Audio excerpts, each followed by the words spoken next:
In lesson 69 and part 8, we're looking at the takeaway or the start of the backswing.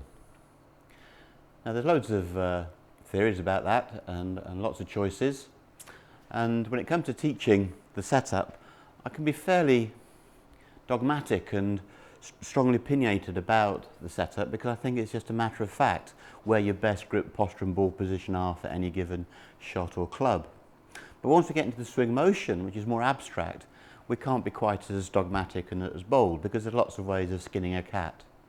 However, we're always pulled back to the principle of function. What is the backswing for? It's to create power. Now, I built the Explanar training system to teach people the first inch of the backswing because that is where the power starts. If the arm goes only, then you have left the body behind. So, Jack Nicklaus gave us the idea of the one-piece takeaway. And as a quick tip, that can be quite effective. The danger with it is that if you are one piece too much, the forearms and the wrists jam. So, to use Jack's one-piece takeaway, I'd be one piece the first sort of couple of inches.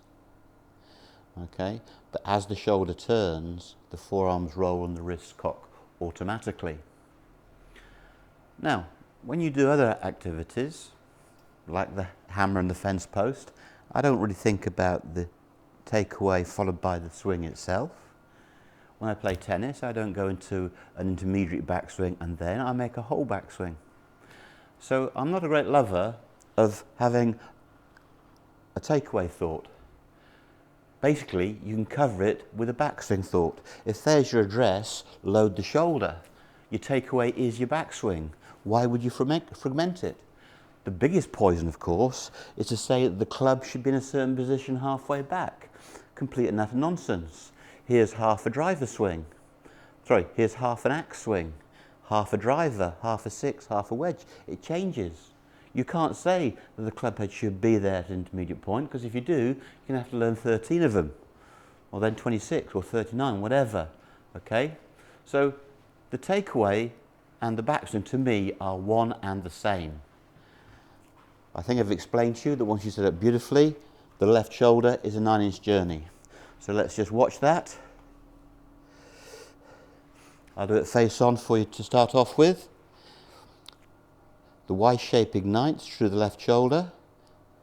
My forearms are rolling, my wrists are hinging. I've now achieved a full backswing. I can deliver the power. All right. So,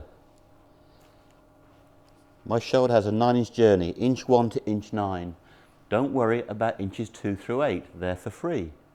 You don't have to worry about intermediate positions. Okay, it's a movement from address, left shoulder, to the throat. That's a 9-inch journey. Now, because the setup is fairly static at address, I understand and I advocate the need for a waggle. So when you set up and waggle off the shoulder, which is your takeaway as it happens, don't then go takeaway backswing.